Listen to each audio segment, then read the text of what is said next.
Hey guys, welcome back to True Crime with Shannon, where I cover missing persons, unsolved cases, crime news, and more. Well, I'm trying to get in to do some live streams. I'm not as comfortable as I am with videos because I like to be so organized and I have this organizational thing. And if things go wrong, live is always where it's at. So I want to welcome everybody to coming in. I would like to give you guys a trigger warning because I'm going to be going through the arrest affidavit for Adam Montgomery, and it's 48 pages long, so it's definitely not going to be something I can get in all tonight. So we'll see how far I can get with it. So I don't know if you guys feel like you need to leave at any time. Please do take care of yourself first. And it's definitely something tough to read. I've been through a lot of it, and it's really really hard. So let's get into it.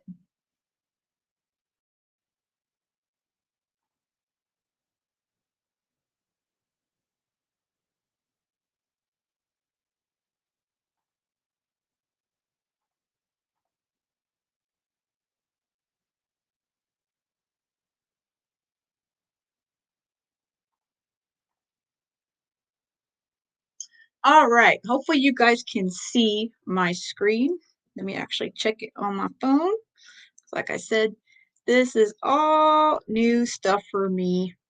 And I just want to make sure y'all can see it.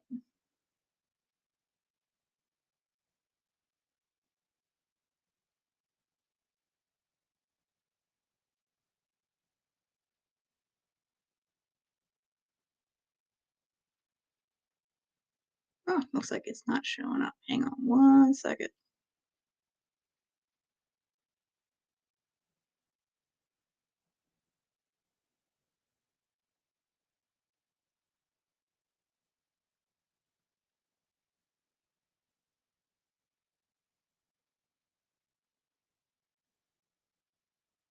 All right. I think we are good.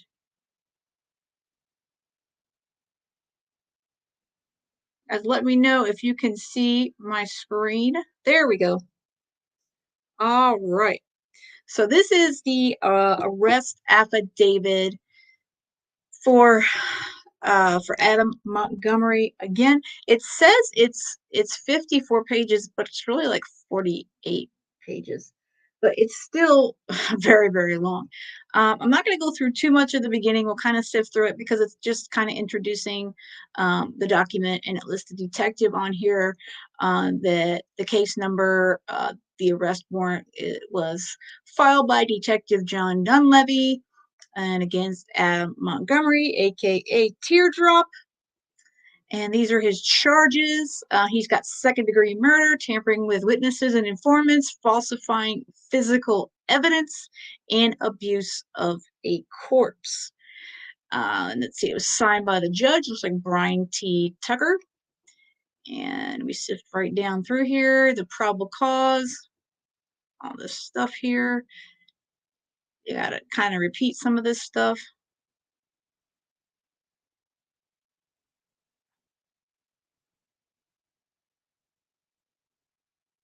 Said it's a lot. All right.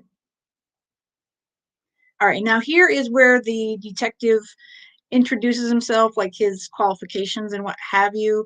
I will edit the description of this video to include where you guys can read it if you wanted to read the entire document for yourself. But again, it's a lot. So let's get down to here. Here again, he's still talking about that he's a police officer, all his training. Okay, here we go. Now we get to the probable cause portion, which is what we need to be at. Harmony Montgomery reported missing. On 11/18 of 2021, the Manchester Police Department received a call from a woman determined to be Crystal Saray, date of birth 9/14 of 1990, regarding her biological daughter, Harmony Montgomery, date of birth 6/7/2014. Saray reported that Harmony, who was in the physical custody of Saray's ex, was missing, and that she hadn't seen Harmony in over 6 months. Saray identified her ex as Adam Michael Montgomery, date of birth 1/22 of 1990. An employee of the Manchester Police Department contacted DCYF and learned of previous addresses associated with Adam. Manchester police officers checked those addresses but were unable to locate Adam or Harmony. Of note, Crystal did call them, but only after Jameson and his adoptive dads called her. So I don't like to give her too much credit where credit is not due, because she didn't care about Harmony for a very long time, unfortunately. On 12/27/2021, DCYF notified the Manchester Police Department that they were also unable to locate Harmony. Consequently, the Manchester Police Department initiated an investigation into the whereabouts of Harmony. Over the following days, members of the Manchester Police Department learned that Harmony had not been physically seen since approximately October-November of 2019. Saray, who resides in Massachusetts, notified authorities that she had not seen Harmony since around Easter of 2019, approximately 4/21/2019. The child had been in the physical and legal custody of her biological father, Adam Montgomery, pursuant to a decision and order from the Lawrence Juvenile Court, docket number 14CP0268LA, located in Essex County, Massachusetts, dated 2/21/2019. And I think that was a really, really crappy thing to put her in the custody of her father. I've mentioned that before, and I'm sure we'll continue to talk about that throughout. The case was subsequently assigned to me. During my follow-up with Crystal, she explained that she had lost custody of the child in July 2018 to the state of Massachusetts, in part due to a substance abuse issue. Crystal said that both she and Adam had past issues with substance abuse. Crystal reported that since she had regained sobriety and unsuccessfully made attempts throughout 2021 to locate Adam in Harmony, Adam and his subsequent partner, Kayla Montgomery, date of birth 8/31 of 1990, had blocked all communication with Crystal through phone numbers and social media applications. Crystal said over the years she made attempts to locate Harmony by contacting various schools and driving by addresses associated with Adam, but she was unable to make any progress. Hopefully you guys can all hear me. If you can't hear me, do let me know. Okay, looks like we can. Sorry. Doing my own little check.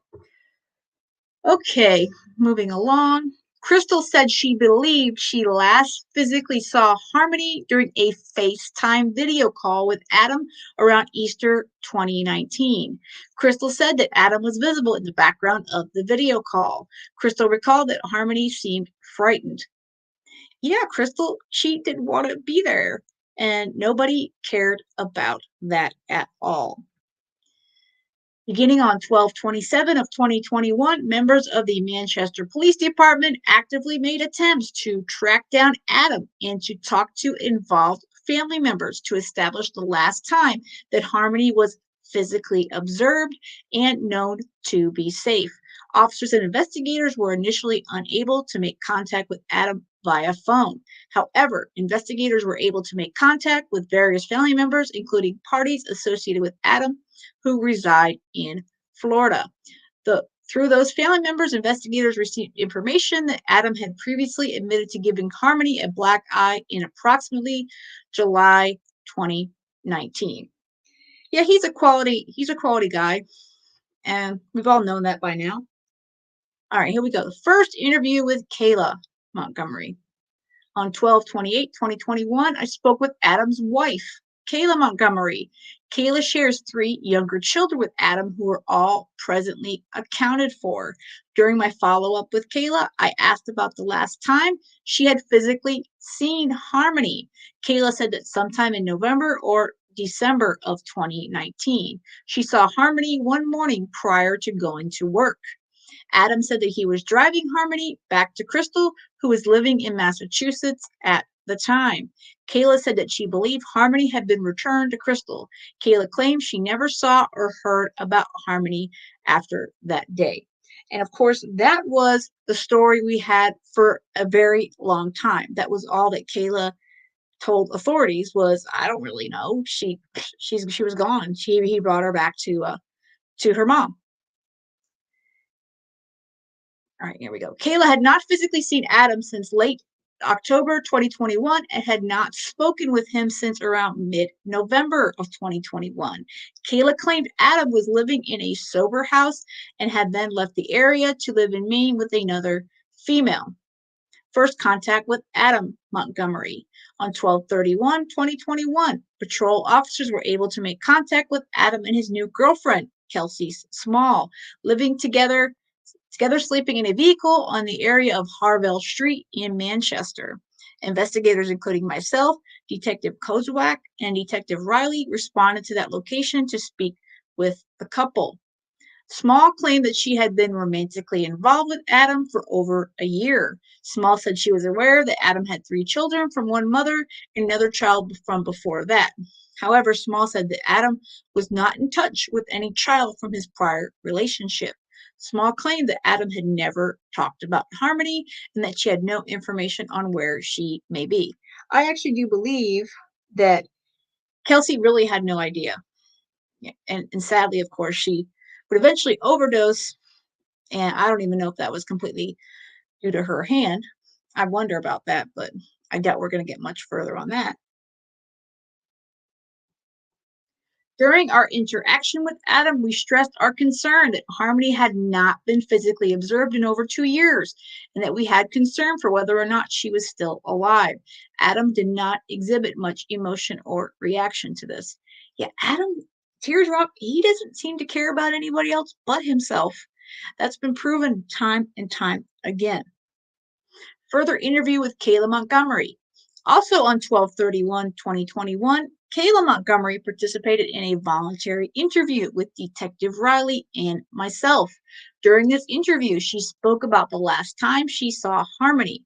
In this interview, she told us that 2 days after Thanksgiving 2019, which would have been 11/30/2019, excuse me, Adam had taken her to work, which she said was a 6 a.m. to 2 p.m. shift at Dunkin' Donuts on Eddy Road in Manchester. She said that while Adam was dropping her off, he said he was bringing Harmony to her, Harmony's mom, and he was going to meet her, Harmony's mom, and bring Harmony to stay with her. Kayla said that later that day, Adam picked her up and he no longer had Harmony. He said he had just dropped Harmony off. Kayla said she assumed Adam dropped Harmony off in Massachusetts, as that is where Crystal was living at the time. Detectives were concerned about Kayla's account that Adam claimed he was bringing Harmony to Crystal, especially because Crystal outright denied ever taking custody of Harmony from Adam at that time or ever seeing Harmony following the video chat in April 2019. Yeah, Crystal, to my opinion, she doesn't really care too much about her kids, but at the same time, I don't think she would have lied about that. So I think that they didn't necessarily think that she wasn't deceptive, but I think they believed her over Adam and Kayla for sure.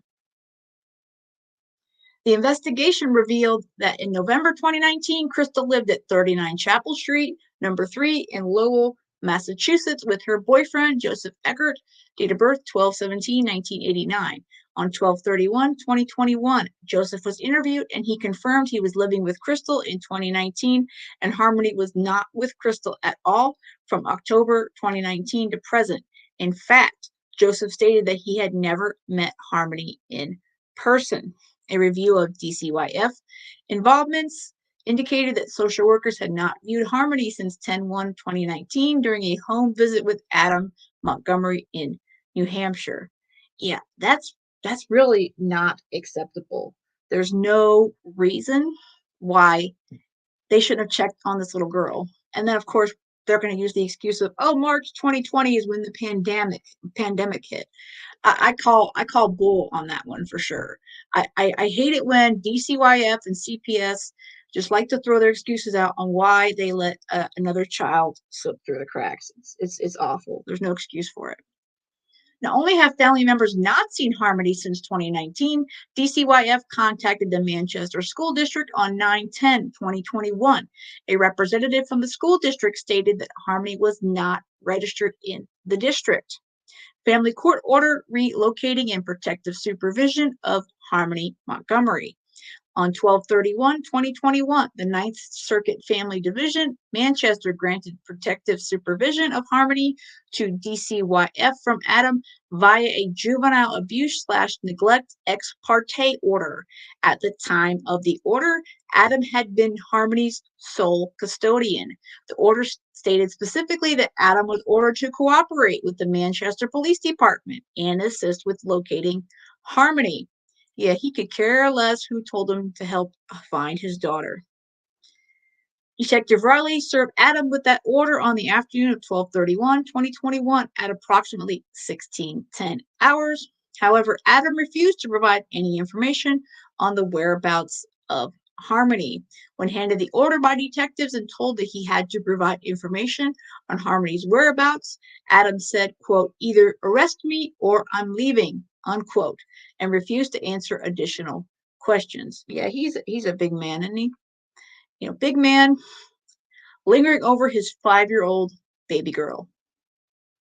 Adam was arrested on charges related to Harmony on 1/4/2022 and was formally charged and arraigned on 1/5/2022.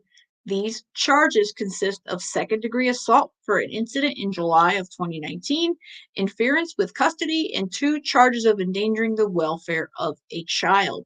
He has been detained at the Hillsborough County House of Corrections since that date. And thankfully, due to his recent guilty verdicts on the weapons charges, he is not going anywhere. Kayla Montgomery's grand jury testimony. On 5/20/2022, Kayla Montgomery testified before the grand jury for Hillsborough County Northern District as part of the grand jury's investigation into the disappearance of Harmony Montgomery. Kayla was under oath for her testimony. During her testimony, Kayla was asked about the last time that she saw Harmony. She stated, in sum, that it was 2 days after Thanksgiving, 2019, which would have been 11:30 of 2019, when Adam dropped her off to work, 6 a.m. to 2 p.m. shift at Dunkin' Donuts in Goffston. Harmony was in the car, and Adam said he was bringing Harmony to Harmony's mother. When Adam picked Kayla up a little after 2 p.m., Harmony was no longer with Adam, and Adam said he brought Harmony to her, which is Harmony's mom. At this time, Kayla said she never saw Harmony after that, and she didn't know what happened to Harmony. Investigators researched Kayla's claim about the location and shift she was working 2 days after Thanksgiving 2019, which was 11/30/2019. All Dunkin' Donuts locations in Goffstown confirmed that Kayla was not working there on 11/30/2019. You weren't working there, Kayla. Wrong answer. Records obtained from the New Hampshire Employment Security show that the only employer who paid Kayla in November 2019 was a Dunkin' Donuts in Hooksett, New Hampshire, and that Dunkin' Donuts store confirmed that Kayla was fired from that location on 11/23/2019. As a result, an arrest warrant was obtained for Kayla on 2 charges of perjury. Yeah, you didn't have a job anymore at that point, Kayla. You were not working at Dunkin' Donuts. Kayla was arrested on the perjury charges on 6/3/2022. On that same day, Kayla participated in a proffer interview at Manchester Police Department. Her attorney was present for the interview. Now, for those who don't know, these are the proffers that are getting her to not be charged, and it's going to hurt the more we read into this. It really does. It really sucks that they had to give her these deals to get her to talk, but she's really the only one that could have They could get Adam behind bars for this one. During the proffer interview, Kayla admitted that she had lied during her grand jury testimony. She stated that she had information related to Harmony Montgomery. Kayla stated that the family, herself, Adam, Harmony, there you go, sorry, I don't know what happened there. Herself, Adam, Harmony, SM, and DM was evicted from where they were living on Guildford Street in Manchester the day before Thanksgiving of 2019, which would have been 11/27 of 2019. Kayla said after that they were living in their vehicle, which we know to be a Chrysler Sebring. During their time living out of the vehicle, they stayed in the parking lot of Colonial Village on River Road in Manchester, where their friend Anthony Bordero, date of birth 8/30/1973, lived. Kayla had stated from Thanksgiving up until the beginning of December, Bordello saw Harmony and the other boys and would wave at them. She also said that Bordero brought them Thanksgiving leftovers while they were in the Sebring, and that he saw Harmony at the time and that he and Harmony waved at each other. Kayla said that on that day, the Chrysler Sebring broke down, known to be 12/7/2019, as discussed in further detail below. Adam Montgomery struck Harmony, which caused her death. All right, guys, from here on in, it's going to get very graphic, so trigger warning. Trigger warning. Kayla stated while they were living in the vehicle together, Adam was extremely upset that 5-year-old Harmony was not saying when she needed to go to the bathroom and was having accidents in the car. Kayla stated that after each accident, Adam would get upset and would strike Harmony in the face and head with a closed fist. So she's a 5-year-old who's having issues going to the bathroom because she lives in a freaking car. She shouldn't have had to live in these conditions at all. So she has issues. She's probably scared to tell him she has to go to the bathroom. So she goes to the bathroom and has an accident, and he beats her up. Great going, Dad. He is not. Hey, Stephanie, he has not been sentenced yet. I think that's forthcoming. I don't have the exact date on me right now, but no, he has not been sentenced yet. But I'm pretty sure it's going to be pretty much he's in there for life. All right. Kayla stated on 12/7/2019, prior to the vehicle breaking down, Adam struck Harmony in the face head on 3 separate occasions because she had a bathroom accident. This happened while Adam was driving the vehicle. Kayla described that Harmony was in the rear seat on the passenger side, and while Adam was driving, he turned his body and delivered sets of 3 to 4 blows with a closed fist to Harmony's face head on 3 separate occasions over the course of a few minutes. Kayla stated after the final blow, Adam said words to the effect of that he felt something or heard something when he hit Harmony and, quote, I think I really hurt her this time. I think I did something. Harmony began making a moaning type noise, which went on for roughly 5 minutes and then stopped. At no time did anyone stop or get Harmony medical attention as the result of this assault. What the hell? I mean, I really don't think Adam gave a crap. But Kayla, look, I know they're both awful people, but God, no one helped this poor kid. No one. And that really ticks me off. It really does.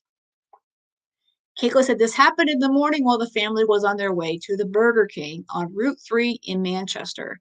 And afterwards, the family returned to the parking lot of the Colonial Village apartments. The family stayed at Colonial Village for approximately 20 minutes, during which time no one checked on Harmony. Kayla could not recall exactly what they did during this 20-minute time period. Yeah, she's probably high on all kinds of drugs at this point. Surprised she remembers anything.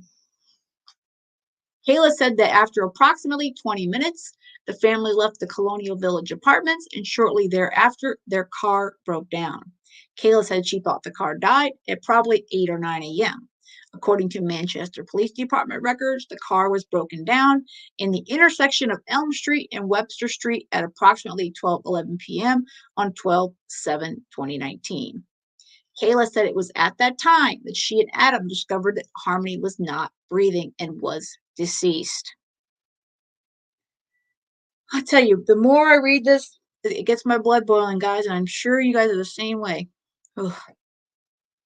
Kayla stated that Adam went to the trunk of the vehicle, removed clothing from a black and red Under Armour duffel bag, and placed the lifeless body of Harmony into the bag.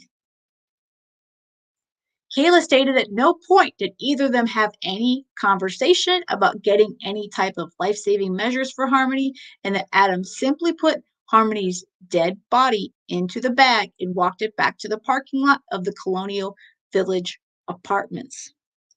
Gee, it's not your child or a living being. Let's put it in a duffel bag and throw it somewhere.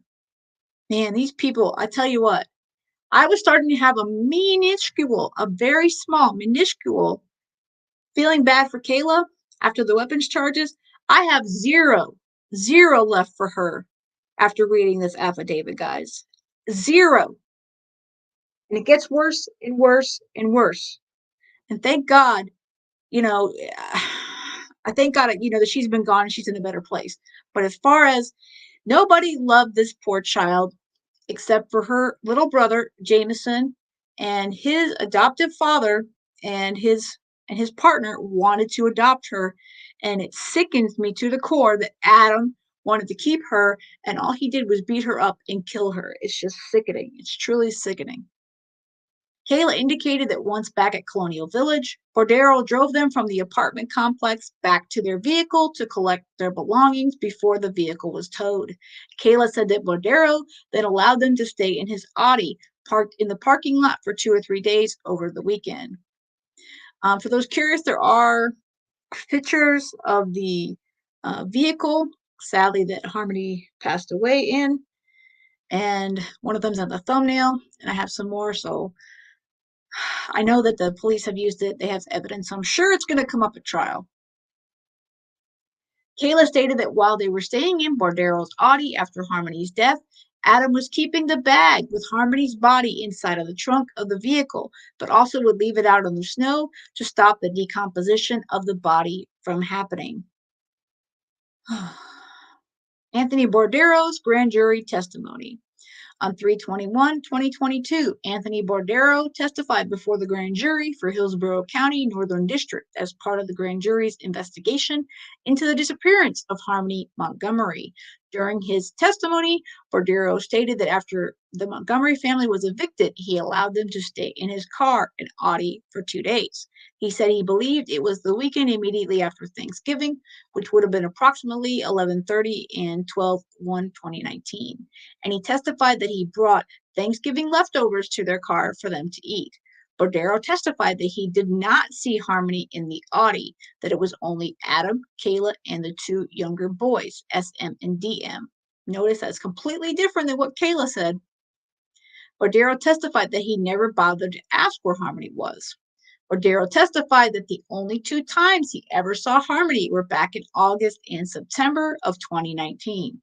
Cordero testified that when the Montgomerys left the Audi after the 2 days they stayed there, that he believed Kayla said she was going to her mother's. In his grand jury testimony, Cordero testified that he only let the Montgomery family stay in his Audi for 2 days, but he was not aware of whether the Montgomery family was possibly living in a different car in the parking lot to his apartment building for additional days. Cordero said that they could have stayed in their own car, the Chrysler Sebring, before it got, quote, messed up. Cordero explained that he was aware that after the Montgomerys got evicted that they had a gray Chrysler, but that they didn't have the car anymore when they arrived to stay in his Audi. Well, no kidding, buddy. They didn't have a car anymore. That's why they need to stay in your Audi. He said that when they arrived to stay in the Audi, they were dropped off by some friend of theirs who was a girl, and they didn't have anything other than the 2 boys and formula for the baby and diapers. Cordero said they didn't have anything else, not even a bag, even bags of clothes. How sad. Can you imagine the life of these kids? Horrific. Donna Deemer's grand jury testimony. On 5/20/2022, Bordero's girlfriend, Donna Deemers, date of birth 11/19 of 1992, also testified before the grand jury for Hillsborough County, Northern District. She testified that the only time she saw Harmony was September 2019, together with Bodero. She testified about the Thanksgiving leftovers being fresh, and she believed Bodero gave them to the Montgomerys either on Thanksgiving Day 2019 or the next day. She testified that she had a brief opportunity to look inside the car the Montgomerys were in, which she said was Bodero's car, the Audi, and that she only saw two younger children in the car, not Harmony. Gamers was confident that Harmony was not in the car. Anthony Bodero's proffer interview. And yes, he also has a deal. These proffers do get me mad. They do really do. On 9/22 of 2022, a proffer interview was conducted with Anthony Bodero. Also present was Senior Assistant Attorney, General Jesse O'Neill, Detective Max Rehill, Deputy Tufts of the U.S. Marshals, Bodero's attorney, Ashley Sheehan, and myself. Bodero indicated that he had met Adam Montgomery through Kayla in 2019. He admitted that he did provide crack and fentanyl to the Montgomerys. Bodero stated he would buy the Montgomerys he would buy their food stamps off of them prior to them staying in his vehicle and after they stayed in his vehicle. So they traded food stamps, I guess, for drugs. Yeah, quality folks. Bodero stated that after Thanksgiving of 2019, the Montgomerys came to him with just their two boys and no Harmony, and asked if they could stay with them due to them being evicted and their car breaking down. Bodero did not recall how the Montgomerys arrived at his home. Yeah, he was probably high on something. Bodero stated that they arrived with few belongings and recalled a trash bag. Bodero offered them his Audi to sleep, which was parked in the rear of his Colonial Village apartment building located at 2121 West River Drive in Manchester, New Hampshire.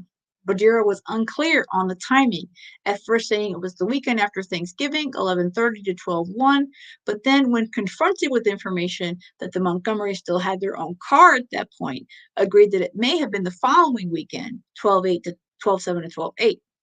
He said that he provided them Thanksgiving leftovers, which would have been older leftovers if it was the following weekend, and a pizza. Bodero repeatedly denied seeing Harmony and stated he only knew that the family had been staying in the parking lot for 2 nights in his Audi. When confronted with the statement Kayla made about him seeing Harmony every day from Thanksgiving to the beginning of December and waving to Harmony and the two boys in the car, Bodero stated she was lying. I questioned Bodero about helping the Montgomerys retrieve belongings from their car when it broke down at Webster Street and Elm Street, and he stated he did not remember that happening. Of course, that's convenient too, isn't it? I don't remember. Yeah. Donna Deemer's proffer interview. Another deal. After Bodero's interview concluded, a proffer interview was conducted with his girlfriend, Donna Deemers, with her attorney, Dan Duckett, present. Deemer stated she only stayed at Bodero's part-time and that she primarily resided with her parents in Deary, New Hampshire. Deemers recalled the Montgomerys arriving at Bodero's apartment and that they appeared stressed and mostly concerned with getting drugs. Yeah, that's pretty much teardrop and step method, isn't it? We don't care about their anything else. They just want some drugs. Deemers recalled them carrying duffel bags and trash bags, and when asked if there was any color to the duffel bag, she stated she believed there was, but could not recall any details. Deemers was not aware of if Bodero had helped the family retrieve any of their belongings from their vehicle, which had broken down. Deemers remembered Adam, Kayla, and their two boys arriving, but was adamant she never saw Harmony. Yeah, I do believe that Harmony was gone at this point. Deemers recalled bringing fresh Thanksgiving leftovers, possibly the day after Thanksgiving, to the Montgomerys when they were living out of the car. She initially recalled that the Montgomerys were living out of the Audi at the time, but when confronted with information that the Montgomerys still had their own car that weekend, 11:30 to 12:01, Deemers admitted that she may not be remembering the car correctly. Deemer said that when she brought the Thanksgiving leftovers, there were two kids jumping around the back seat and that she did not see Harmony in the car. At the time, SM was approximately 2.5 years old and DM was approximately 10 months old. It's extremely unlikely that a 10-month-old will be jumping around, and therefore investigators believe that Deemers may have seen Harmony without realizing it was her. Yeah, I don't think any of these people cared about these kids. That's the problem. Facebook and Google search warrants. During the investigation, search warrants were obtained for Facebook and Google records relevant to the time period of late November to early December 2019. Location data from Google was consistent with the Montgomery staying in the Colonial Village parking lot from approximately 11/27/2019 through 12/8/2019, which corroborates Kayla's account of the time period they stayed there. In addition, another witness interviewed during the investigation, Kimberly Frayne, recalled personally interacting with the Montgomerys while they were staying in the Audi in the Colonial Village parking lot during the overnight hours of 12/7 into 12/8/2019. Fran went to help the Montgomerys because the Audi had died and Kayla was worried the family was in danger from the cold. Yeah, she wasn't worried about the family. She was worried about herself. Let's be honest. Frayne said that she did not see Harmony at that time, and it was only Adam, Kayla, and the two boys. Facebook messages exchanged between Matt Gurdin, date of birth 7/9/1981, and Kayla Montgomery also confirmed this date and time frame, showing Kayla reaching out to Gurdin about the Audi having died and being concerned about the cold. December 7th through 8th of 2019 would have been the weekend following the weekend after Thanksgiving. In other words, 1 week after the weekend, Bodero testified that he believed the Montgomery stayed in the Audi. This corroborates Kayla's time frame of when they stayed in Bodero's Audi. So we can see that the Thanksgiving period is very, very important in this narrowing down the time when Harvey was killed. Interviews of Courtney O'Brien and Matt Garcia. On 1/5/2022, investigators spoke with Courtney O'Brien, who said her husband, Matt Garcia, had known Adam their entire life. She also said that Adam used to work for her. She related how she and Garcia had seen Adam, Kayla, Harmony, and the two boys Thanksgiving night 2019, and that the family was living out of the Sebring at the time.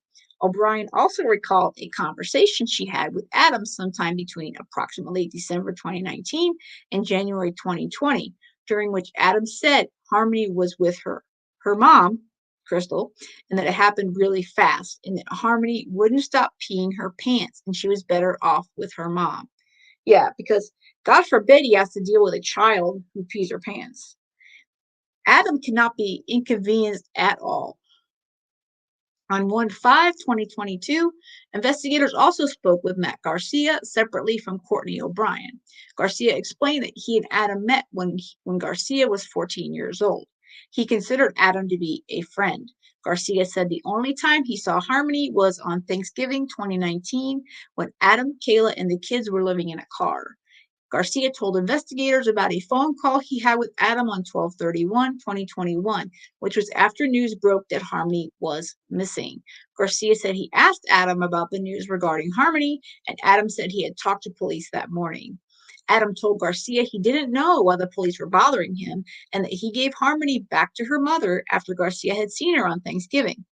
Garcia said Adam, said he goes, the kid, Harmony, wouldn't stop pissing and shitting everywhere. She was driving me nuts. We were living in the car, so I let her. I had her mom come and get her.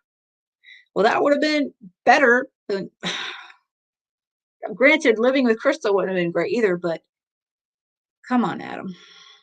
Garcia elaborated, speaking as if he was Adam, that Harmony was having her accidents everywhere, all the time, every 5 minutes. We were living in a car. I couldn't take it. I had to give her to her mom.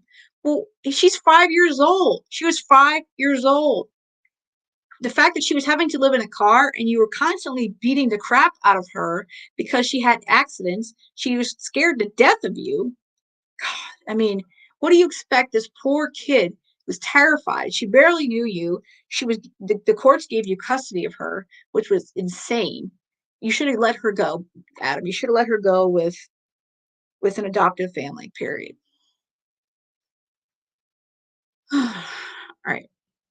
The information from O'Brien and Garcia is consistent with Kayla's information that Adam would get upset with Harmony over her bathroom accidents and eventually killed her due to her having a bathroom accident in the car. Finding Harmony Montgomery's DNA in the Chrysler Sebring. Investigators located the Chrysler Sebring that the Montgomery family lived in after being evicted from 77 Guilford Street and in which Harmony was killed. This vehicle was the subject of a call for service at approximately 12:11 p.m. on 12/7/2019 at the intersection of Webster Street and Elm Street in Manchester. This is consistent with Kayla's statement in her 6/3/2022 proffer interview. Adam killed Harmony on the day their Sebring broke down. So see, there's the date right there. That seems to be the only consistency right there. Tow documents show the tow company was on scene to tow the Sebring from approximately 12:52 to 1:39 p.m. The Sebring was thereafter treated as an abandoned vehicle, and an abandoned vehicle tracking report was created by Auto City Collision Repair Center for the Sebring, noted that later on 12/16/2019 there was no power to the dash, and an attempt to jumpstart the Sebring resulted in the car immediately starting to smoke. The Sebring was eventually sold to Herbert's Used Auto Parts in Gloucester, New Hampshire on or about 1/29/2020, where it was located by Manchester detectives on approximately 1/1/2022. The manager of Herbert's Used Auto Parts consented to the seizure in search of the Sebring by Manchester detectives. Now, there are, like I said, photos online of the vehicle. Thank gosh, I'm hoping none of these people mess with it. They just took photos of it, I believe, while it was still at the auto parts uh, place before detectives got a hold of it. So hopefully they didn't touch anything. When the Sebring was searched inside of the vehicle, investigators located a pink Trolls electric toothbrush, which was assigned property number JMT7. This toothbrush was submitted to the New Hampshire State Police Forensic Laboratory, the state lab, for potential DNA analysis. A buccal swab was taken from Crystal Surrey by consent and was also submitted to the state lab for comparison purposes. Upon completion of the analysis, Katie L. Swango, PhD in Criminalist 2 at the State Lab, issued a report dated January 19th, 2022, where she wrote, the DNA obtained from the toothbrush, JMT7, is from a biological female. The DNA profile obtained from the toothbrush cannot be excluded as that from a biological child of Crystal Surrey based on a comparison of these DNA profiles only. It is at least 108 billion times more likely to see these genetic results of the DNA profile obtained from the toothbrush is from a biological child of Crystal Surrey than an untested, unrelated, random woman. It should be noted that Harmony is the only female child of Crystal Surrey. Based on these lab results, there's a strong reason to believe that the DNA profile obtained from the toothbrush, JMT7, is that of Harmony Montgomery, and it will be referred to as such herein. Thank gosh they left that there. That's all I gotta say. Movements of Harmony Montgomery's body by Adam Montgomery. Harmony's body moved to Kayla's mother's residence on Duboc Street. In her 6/3/2022 proffer, Kayla explained how Harmony's body was moved to various locations over the course of the next several months. This is sickening, guys. This truly is. She stated that after living in Bordero's Audi in the Colonial Village parking lot, that she then moved in with her mother, Christina Lubin, date of birth 3/23 of 1970, and her mother's boyfriend, John Galen, date of birth 9/6 of 1965, at the 258 Dubuque Street, number 1, Manchester, New Hampshire. Kayla stated that when they arrived at the residence, Harmony's body, which was still in a duffel bag, was placed inside of a red cooler with a white top in the common hallway of the apartment building. She stated the body was left there the whole time the family stayed there until the end of December 2019. Ugh. Can you imagine? He kills her, puts her in a duffel bag, trakes her around, and then apparently shoves her into a cooler and leaves her in an apartment hallway. If this part is true, nobody that lived there cared to check and see what was in that cooler that was sitting there this whole time. Nobody? See, that's the thing is that's the most consistent thing. Nobody cared about this little girl. So, so sad. She was failed by adult after adult after adult in her life. On February 18th, 2022, Lubin testified before the grand jury for Hillsborough County Northern District. During her testimony, she explained that in December 2019, Adam, Kayla, SM, and DM moved in to live with her for 2 or 3 weeks, and they left on December 30th or 31st. Lubin said they did not have Harmony with them, and Kayla told her that Harmony had gone back to live with her mother at a rehab facility in Massachusetts. Lubin testified that during that time frame of December 2019, she was not aware of Adam or Kayla making any effort to get in touch with Harmony or Saray. She also testified that in that time frame, she did not see Adam or Kayla cry about not having Harmony. They didn't care. They didn't give a crap. At this point, Kayla may not have killed Harmony, but man, does she have a hand in this. Absolutely. She is just as bad as Adam, in my opinion. After Kayla's proffer interview, I traveled to 258 Dubuque Street, number 1, and obtained a consent to search from Lubin and Galen. I explained to Lubin that I needed to obtain a red cooler with a white lid. Lubin stated the cooler had been in her bedroom closet for close to 2 years. I asked her if this cooler had previously been in the common hallway, and she confirmed it was. So there was a common hallway. We have that for fact. Lubin and Galen consented to the search and seizure of the cooler pictured below. The cooler was submitted to the state lab for processing. According to reports received from the state lab, the results of a screening test performed on samples from the cooler were negative for the presence of blood. In addition, no suitable areas of friction ridge detail were developed on the cooler. That is the cooler. That is heartbreaking. That's heartbreaking. Harmony's body moved to families in transition shelter on Lake Avenue.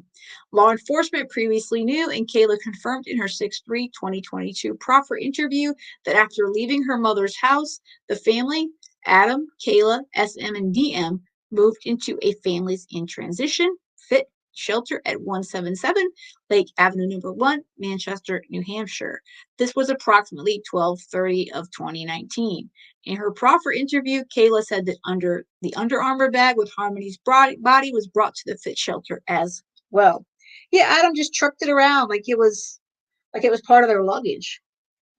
I mean, this guy, the extent of the sickness of this monster, it there's just no end to it. There's truly not. Kayla said Adam placed it in the ceiling vent in the bedroom.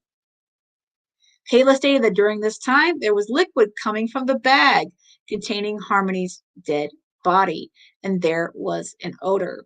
She said Adam placed a trash bag around the bag to keep it from leaking. My God, this poor kid. Search of the fit shelter on Lake Avenue. On 6/4/2022, detectives conducted a search of 177 Lake Avenue number 1.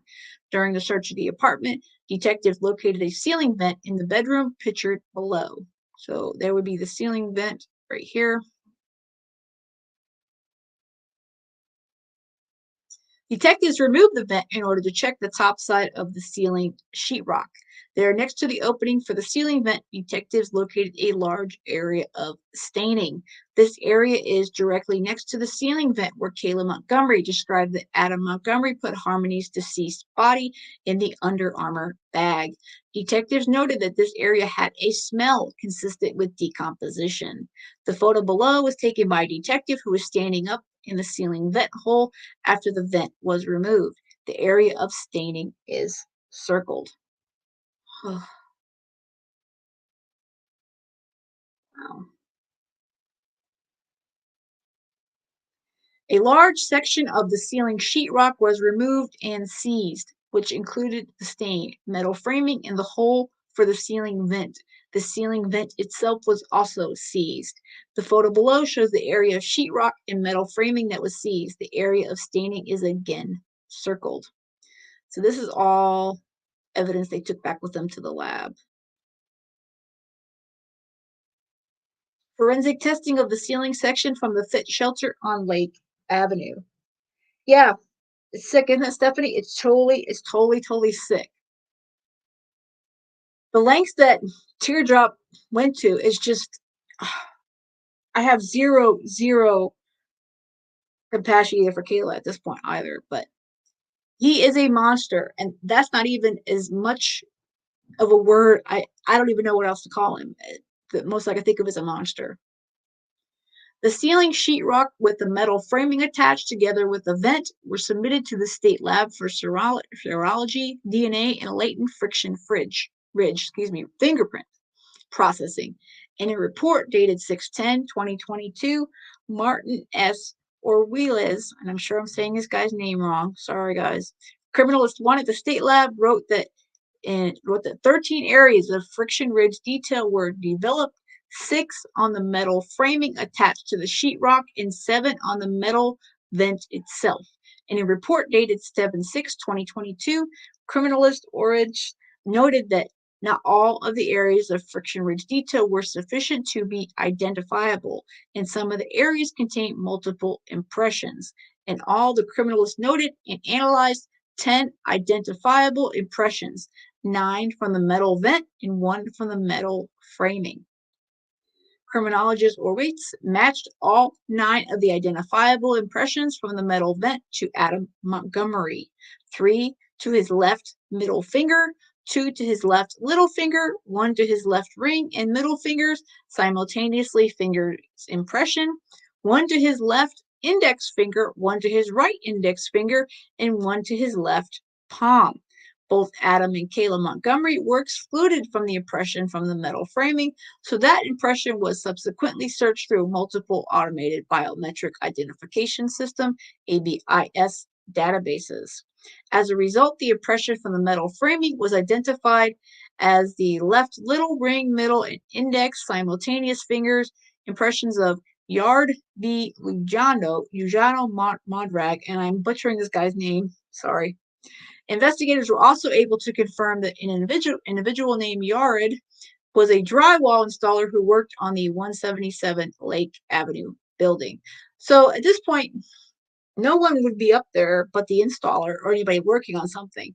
So the fact that Adam's fingerprints were there is there's no reason for it. On 6/9/2022, yep, there's no words, Stephanie, they're really not.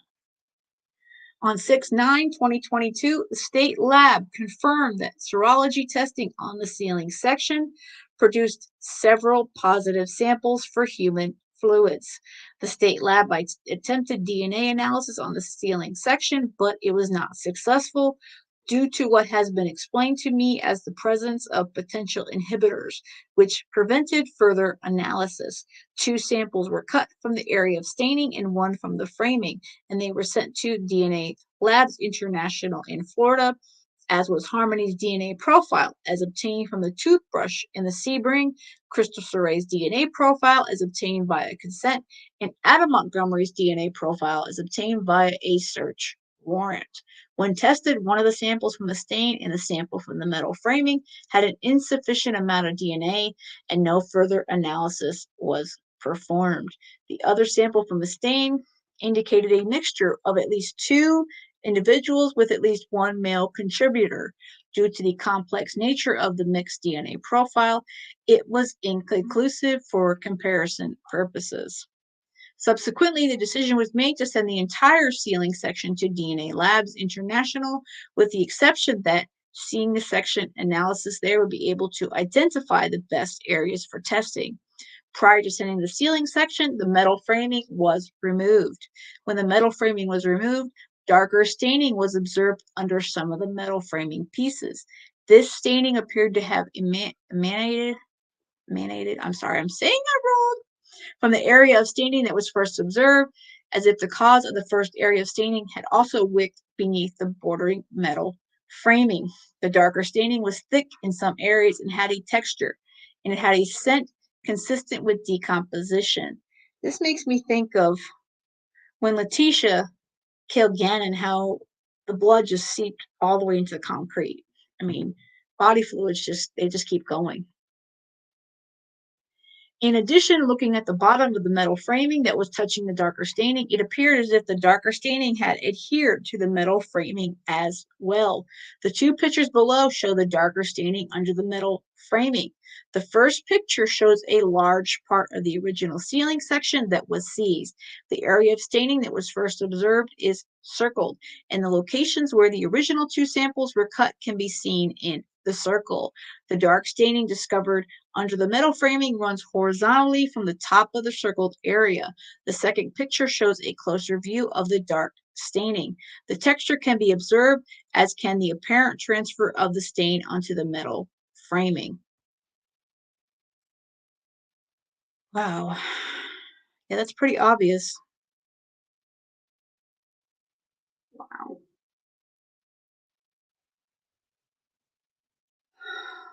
It's so heartbreaking. The sealing section and removed metal framing were submitted to DNA Labs International for testing.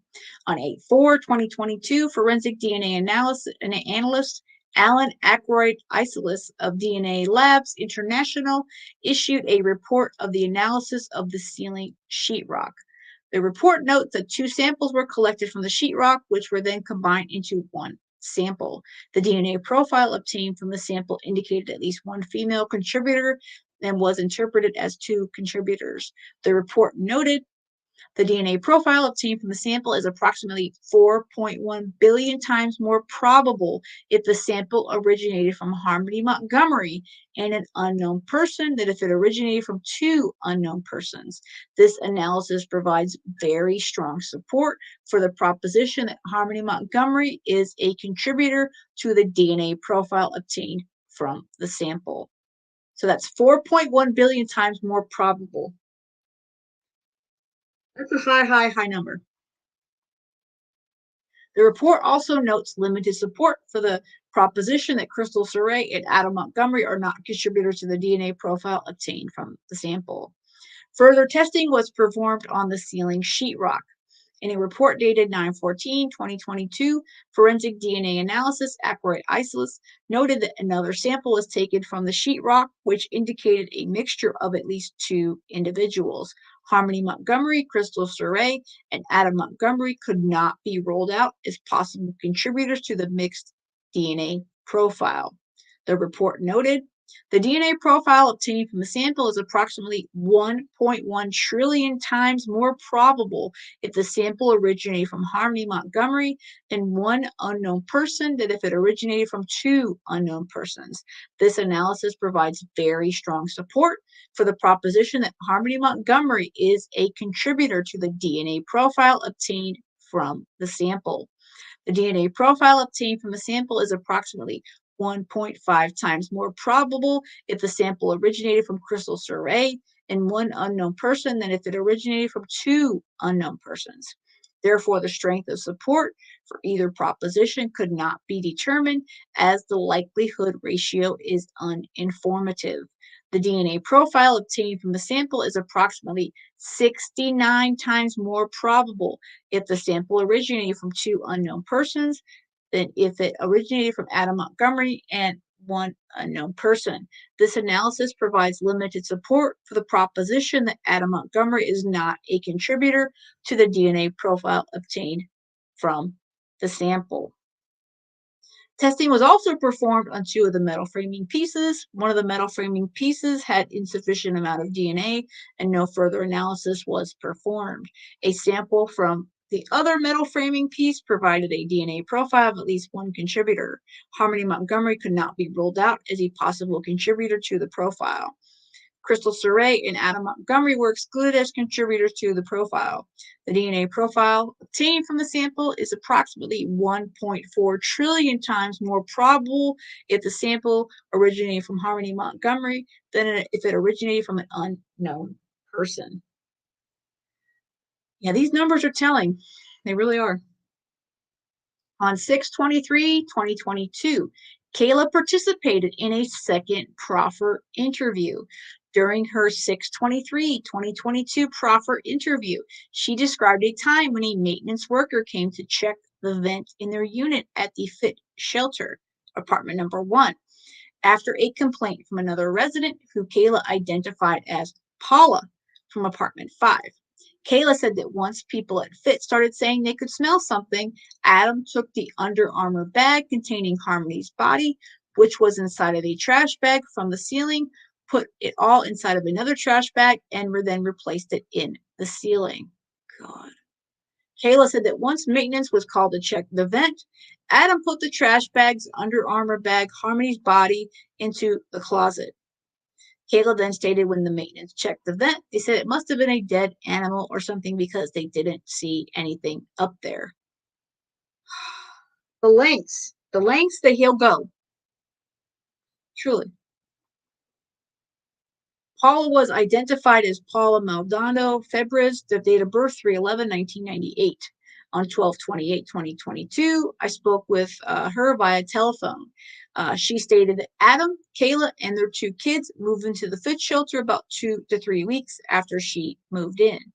She recalled Adam one time bringing up his daughter, and when asked where his daughter was, he said she was with his mother, Harmony's grandmother. That's another interesting story. I asked her about a complaint that the Montgomery's apartment smelled, and she said it was her friend Mandy who made the complaint. She stated Mandy dropped off some clothes for the newborn and noted the apartment smelled. Maldonado Fabri stated that Mandy was now deceased. I believe Mandy to be Amanda Crosby, date of birth 3/28/1986, who Kayla identified as being a female who lived at the shelter who is now deceased. On 6/4/2022, I received a copy of maintenance reports from 177 Lake Avenue. One report stated that on 2/5/2020, while the Montgomerys still resided in apartment 1, the residents of apartment 2 noted that there was a slight odor when they turned on the heat. In addition, on 2/21/2020, there was a report of a weird smell coming from the vents inside of apartment 1, which was requested to be looked at. This was the same unit where Adam and Kayla had lived, and it was made just after they moved out. That's so disturbing. Harmony's body moved to Union Street. In Kayla's first proffer interview on 6/3/2022, she had stated that after living at 177 Lake Avenue number 1, they, Adam, Kayla, SM, and DM, moved to an apartment at 644 Union Street in Manchester. Police were previously in possession of a lease agreement that was apparently signed by Adam and Kayla Montgomery on 2/20/2020 for themselves and 2 children to lease 644 Union Street, second floor, apartment number 2. Kayla said that when they moved to the apartment at 644 Union Street, they brought Harmony's body with them. My Lord. I tell you, it's like it doesn't end with him. Again, I know I said it before, but it just does not end with what Adam has done to Harmony. She said that Adam put the Under Armour duffel bag with Harmony's body, which was inside of 1 or 2 trash bags, into a plastic bin storage container, which was then pushed on a stroller from 177 Lake Avenue over to 644 Union Street. Kayla said that Adam first placed the plastic bin storage container into a closet in the bedroom of 644 Union Street number 2. Kayla said that Adam then at one point took the Under Armour bag out of the plastic bin storage container and that the Under Armour bag was leaking. Kayla said Adam put another trash bag around the Under Armour bag and placed it into the refrigerator of 644 Union Street number 2. So there is the answer about why the refrigerator was taken from Union Street. Adam put her remains in the refrigerator. I don't even have a comment to that. Besides, I'm just stunned. I really am. Harmony's body moved into the CMC maternity bag. Kayla stated that at some point after Harmony's body was in the refrigerator, Adam transferred Harmony's body from the Under Armour duffel bag into a new bag. Kayla stated this happened in the bathroom. Kayla stated that on this day in question, Adam spent 4 to 6 hours inside of the bathroom at 644 Union Street number 2 with the shower running. Kayla then described Adam as placing Harmony's dead body inside of what she described as a Catholic Medical Center, CMC, maternity bag. This bag was much smaller than the Under Armour duffel bag, and it would not likely fit Harmony's body. Oh, sorry. Hang on, guys. Sorry, I lost my place. Sorry about that. This bag was much smaller than the Under Armour duffel bag, and it would not likely fit Harmony's body unless it was dismembered or grossly distorted. Kayla described an odor coming from the bathroom and saw steam coming from the bathroom when Adam would open the door. Kayla recalled the scent of cleaning supplies in the bathroom when Adam had finished up. Kayla stated that afterwards, Adam placed the CMC maternity bag inside of the freezer in 644 Union Street, number 2. She described the refrigerator freezer as a standard over-under refrigerator freezer combo.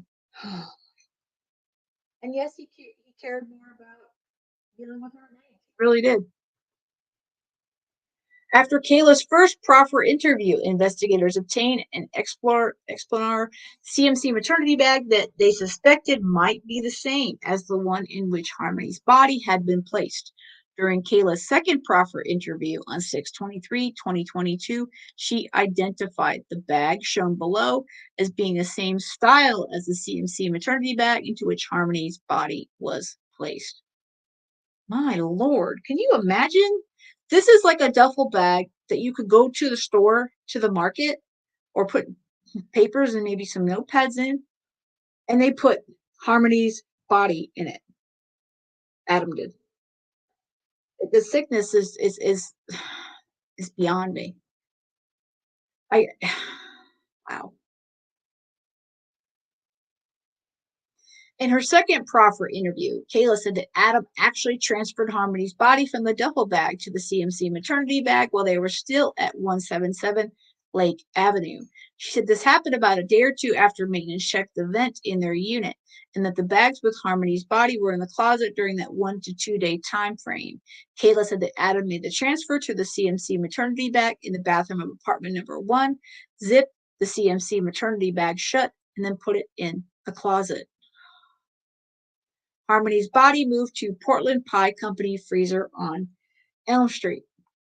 Kayla stated that she herself then brought the CMC maternity bag containing Harmony's body to Adam's place of work, Portland Pie Company restaurant on Elm Street in Manchester, while they were living at 177 Lake Avenue. This was done at Adam's request. The same day, Adam transferred Harmony's body into the CMC maternity bag. Kayla stated she pushed SM and DM to Portland Pie Company in a front-back stroller, and the CMC maternity bag with Harmony's body was between the two boys in the stroller. My God! So she's now transporting the remains of 5-year-old Harmony Montgomery, and she in this bag, and she put this bag in between her two children. See, the more and more you hear about Kayla's involvement, the more you wish that she did not have a proffer. Unfortunately, she had to have one for us to get any of this information, which is sick. Kayla said Adam kept the CMC maternity bag with Harmony's body in the walk-in cooler at the restaurant for a week or so. The bag was then brought back to 177 Lake Avenue before being brought to 644 Union Street when the family moved. I'll tell you. In speaking with former Portland Pie Company employee Cameron Gibney, date of birth 8/10/1996, he stated he had worked at the restaurant as a server and front of the house manager until about a month before the restaurant closed. It should be noted that Portland Pie Company in Manchester closed on or about 3/1/2020.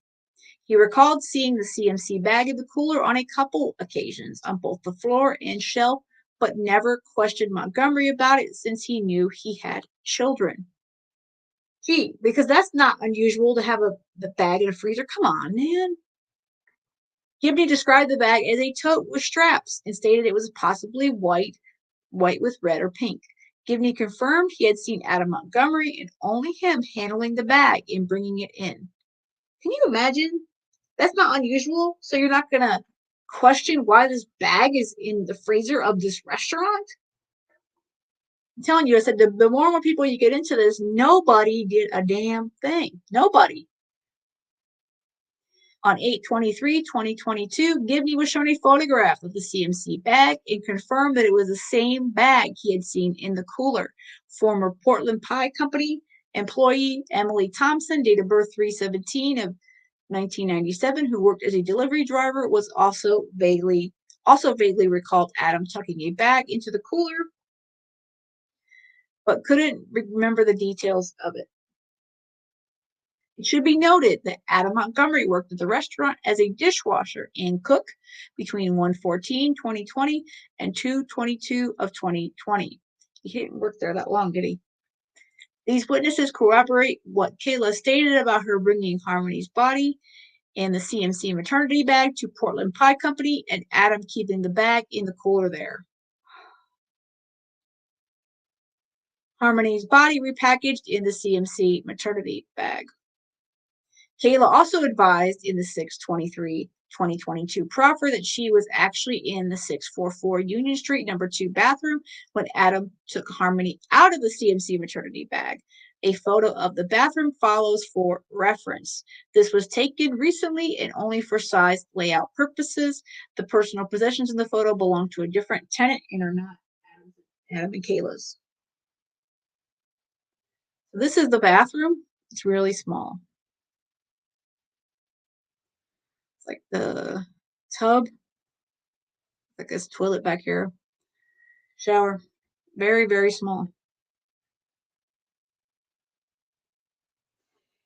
Kayla stated that Adam took Harmony out of the CMC maternity bag in the 644 Union Street number 2 bathroom so that he could add lime to the CMC maternity bag to help with the decomposition of Harmony's body. Kayla explained that Adam dumped Harmony's body out of the CMC maternity bag into the shower. Kayla said Harmony wasn't bone. She had skin, teeth, and hair. Kayla could still tell it was her. And I hope that haunts her forever. I really do. Kayla said Adam put about half the bag of lime or a little more into the maternity bag, and she showed with her hands that the bag of lime was consistent with a 40-pound bag. Based on Kayla's description of this process, Adam had a difficult time fitting Harmony's body back into the CMC maternity bag. Harmony's body was frozen. Kayla saw Adam run the hot water in the shower and tried squishing Harmony's flesh to thaw it and make it easier to fit her into the bag. Kayla helped cut Harmony's clothes off her body to make her fit into the bag better as well. Kayla described Adam eventually pushing and pushing on Harmony's body, and then she heard a bang. She was not able to elaborate on what this bang was.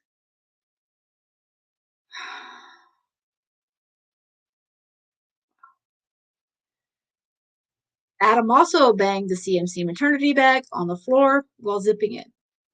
Kayla said she also helped zip close the CMC maternity bag. After the CMC maternity bag finally zipped shut, it went into the apartment freezer.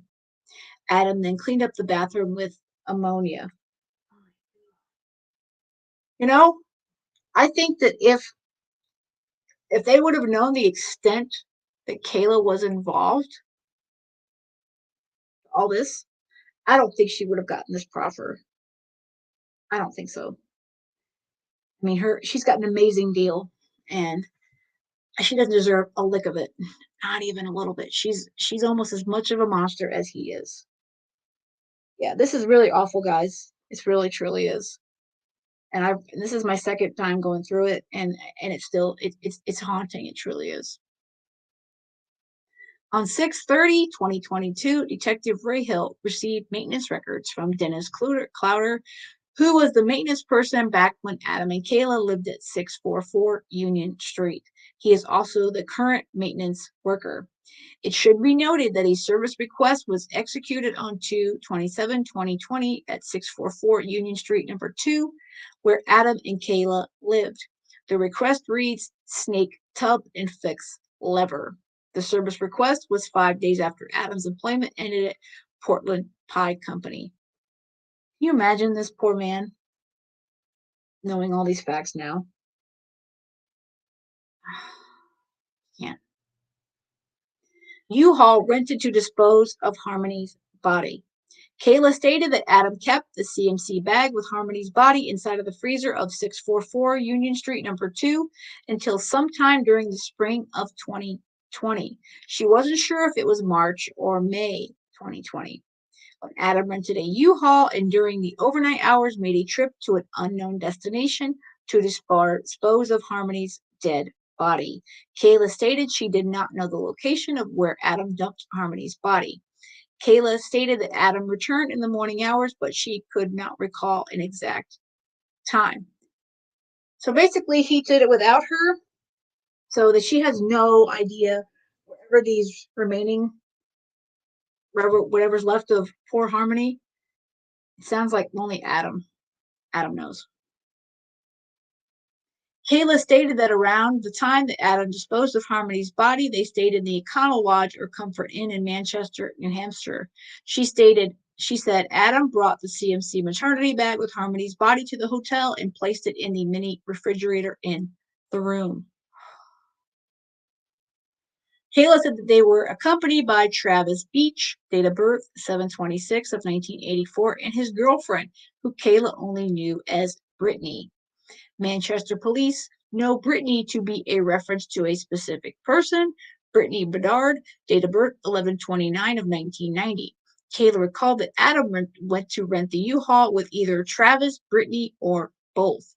Kayla saw the U-Haul from the hotel window and she described it as a van with a large 1999 on the back, which is consistent with the lettering numbering on a U-Haul rental vehicle. Yeah, I don't know about the boys. Thankfully, they were so young. I don't think they had a clue. Thank the Lord. I really don't think they had a clue. Kayla said that after the U-Haul was rented, Adam left in the middle of the night at approximately midnight or 1 a.m. Adam told her he was leaving and that he would be back, and he took the CMC maternity bag. She didn't see him have anything else with him. Kayla said Adam didn't want her to know where he was going in case something like this happened. Apparently, in reference to Kayla's proffering this information to police. Convenient, huh? Kayla said Adam then returned at approximately 5 or 6 a.m. that same morning. When he returned, he seemed very tired and he said words to the effect of, "It's done." Kayla said she didn't see the CMC maternity bag after that. It should be noted that in Kayla's second proffer on 6/23/2022, her statements were consistent about the U-Haul and did not materially differ from her original proffer. Hopefully, they have some records on the mileage on this U-Haul. They might be able to figure out something from that, but they've had this information for a while and they still haven't gotten anywhere, so it's really sad. He could have dumped her anywhere. Corroboration of Adam Montgomery using a U-Haul to dispose of Harmony's body. Around the time the Manchester Police Department began looking into the whereabouts of Harmony, the department established a 24/7 tip line so members of the public could call in with any information. On 2/26/2022, police service specialist PSS Stratton advised that there was a call that came through the Harmony Montgomery tip line. PSS Stratton noted that the tip came from phone number 603-205-5255. I called the tipster who wanted to remain anonymous. The tipster stated that a Janelle Paris, date of birth 11/21/1982, and her boyfriend Travis Beach had come to the tipster's residence about a month ago and disclosed that approximately 2 years ago, Adam Montgomery frantically asked Beach if he could rent Adam a U-Haul truck. The tipster stated that Adam did not disclose what the U-Haul truck was going to be used for, but stated that Adam asked Beach in a frantic manner to rent the vehicle.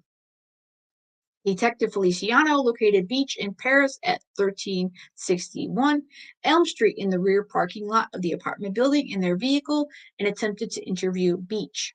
Beach was uncooperative and stated he would not answer any questions unless it was with his attorney or probation parole officer.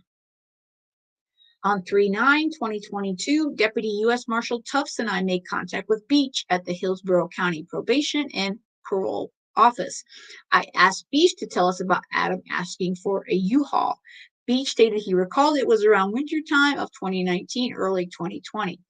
Beach stated he had run into Adam on the street in the area of Union Bridge at the convenience store. Adam continued to say, "I effed up. I'm so effed." Beach stated Adam wouldn't tell him what he meant when he said, "I effed up. I'm so effed." Beach stated he was with Brittany Bedard and Adam was with Kayla and their two boys. Beach was asked if he ever had seen Harmony, and he stated he had not. Adam asked them to rent him a U-Haul, and he recalled Brittany renting Adam a box truck from the U-Haul on South Willow Street in Manchester. Beach stated they left from there, and the next day Brittany called U-Haul to make sure Adam had returned it, and he had. Beach stated he never heard of or seen Harmony and only knew Adam to have two sons. Beach said he thought Adam and Kayla were living on the second floor of an apartment on Union Street at the time of the U-Haul incident. Beach was asked if he ever knew Adam and Kayla to have a car, and he stated he had never seen them with a car. Beach was asked why he hadn't been cooperative initially, and he stated once he saw things in the news, he put two and two together and thought maybe it was related. Maybe he's not so dumb after all, this guy. As I continued to ask Beach questions, Beach then asked what I was getting at and stated he wanted an attorney. You thought, oh crap, we're in some deep doo-doo. Yeah, pretty much. On 4/20/2022, Detective Ray Hill and I interviewed Bobby Johnson, date of birth 8/10 of 1981, an inmate at the Hillsborough County House of Corrections who wished to speak with us about the Harmony Montgomery investigation, specifically in regards to Travis Beach. Johnson has known Beach for 7 to 8 years. Johnson stated he had a conversation with Beach a few weeks prior at the end of March or beginning of April 2022. Johnson stated they were at a drug house getting high and smoking crack. Beach stated he had something to tell Johnson that was eating at him. Beach stated Adam was one of his best friends.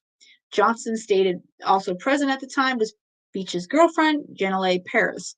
Beach stated Adam called him and came over to his place, and Adam said he effed up, that he did wrong and needed his help. Johnson stated Beach's girlfriend then stopped him from saying anything further to Johnson about Adam's statements. Johnson stated the tone of the conversation was that Beach was going to say that Adam killed the child and disposed of the body.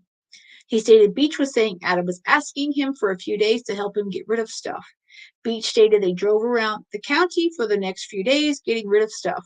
Johnson stated that Beach never mentioned body parts, but it was stuff wrapped in plastic or plastic bags. Johnson also mentioned Adam asking for tools and supplies and included blankets and tarps from Beach. Jenna told Beach not to talk further about it because it could get him in trouble. Johnson felt that Beach was trying to get it off his chest. Beach also stated to him that police had been looking for him to ask him information. I asked him who else was there during the conversation, and he stated just Beach, Jenna, and himself. So it sounds like either it's parts of her or her belongings that they were dumping, which is going to make it even harder for them to ever find her remains. Johnson added he believed Beach mentioned the west side of Manchester as areas they went and possibly a street starting with the letter C. Johnson also believed Beach was driving when all this happened. On 4/21/2022, Detective Ray Hill and I interviewed Travis Beach at the New Hampshire State Prison with his probation officer, Officer Wright. Beach stated that Adam Montgomery requested that Beach rent a U-Haul for him. Beach did not have a license, so he used Brittany to rent the U-Haul for them. Beach stated that Adam and Kayla were picked up from the Orange Street, Union Street area. He stated they had children with them, but only 2 children. Beach believed that the weather was starting to get warm, but there was snow on the ground, and this was potentially inside a February-March 2020 timeframe. Beach stated that he was staying at the Comfort Inn around this time, and Adam and Kayla were staying at the Econo Lodge. He advised that during this time, when Adam was requesting a U-Haul, Adam approached Beach, stating that he effed up. He believed this to be after the U-Haul was rented. Adam never told Beach what he needed the U-Haul for, and Beach never asked. Beach advised that Adam told him he was having problems with DCYF during this time, and that was why they were staying at the Econo Lodge. Yeah, that's believable. Prior to the interview concluding, Beach signed a consent to search for his Facebook account after stating he and Adam had used this platform to communicate. Beach provided us with his logging information, and a preservation was completed for his account, which was identified as Facebook account TD Beach 618. After the preservation was completed, I attempted to log into the account, but the login information did not work. I guess that means they took like digital shots or something. In her 6/3/2022 proffer, Kayla explained that the reason why she initially said the last time she saw Harmony was when Adam dropped her off to work at Dunkin' Donuts was because Adam had told her to say that time frame and to say that Adam was returning Harmony to her mother. She said in essence that Adam told her she wouldn't get in trouble if she just stuck to this story. Gee, that's helpful, Adam. On 6/9/2022, Detective Rehill and I conducted a voluntary interview with Nicole Giles, date of birth 1/31/1978, a former tenant of 177 Lake Avenue in Manchester, New Hampshire. Giles lived at the address during the time period when Adam and Kayla Montgomery were residents there and was an associate of theirs. Giles remembered going to the Econo Lodge to see Kayla and Adam during the time when Kayla and Adam were living at 644 Union Street. She advised that she did not go into the hotel room, but believed she dropped something off to them. She also believed that this was odd that they were renting a hotel while they also had an apartment in the city. Yeah, that's pretty odd. And I wonder what she was dropping off to them. Drugs? Alcohol? Interview of Brittany Bedard. On 6/27/2022, Detective Ray Hill, Deputy Tufts of the U.S. Marshal Service, and I were in Daytona Beach, Florida, to try to locate Brittany Bedard. Yeah, this is close to me. I'm in Orlando area, so man, this gets into Florida. With the assistance of the Daytona Beach Police Department, Bedard was located and she agreed to a voluntary interview. We explained to Bedard why we wanted to speak with her. Bedard remembered going to Adam and Kayla's, located at 644 Union Street, and playing with one of their children. She was able to pull up a photo she took during that time on her cell phone. The photo was timestamped as 6:02 p.m. on 3/1/2020. Metadata associated with the photo showed a GPS location at 644 Union Street. Bedard also provided us with her email address at the time. Bedard believed that around that time frame, Bedard had rented a hotel room at the Econo Lodge. She stated she believed that she tried to rent a room at the Comfort Inn first, but did not end up renting it due to having to put down a large deposit on the room. She believed she was refunded. Sorry, guys. My apologies.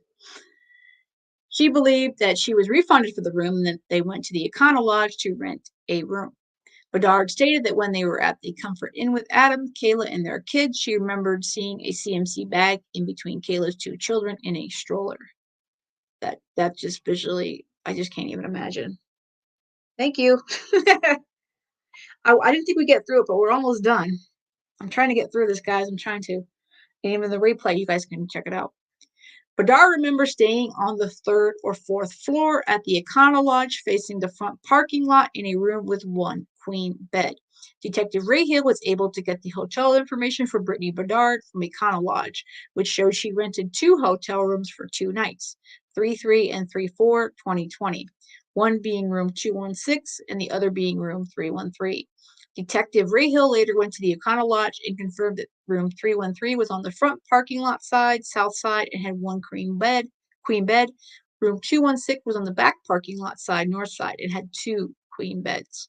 Bedard believed that at some point she and Beach went to the U-Haul location on South Willow Street in Manchester to rent a U-Haul.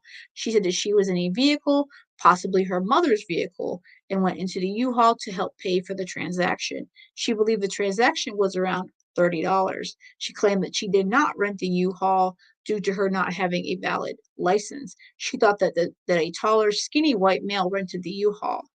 She was unsure if it was Adam. Hmm. She stated that she did remember Adam driving the U-Haul sometime after it was rented. She believed Adam dropped her and Beach off at a 7-Eleven convenience store, possibly on Queen City Avenue in Manchester.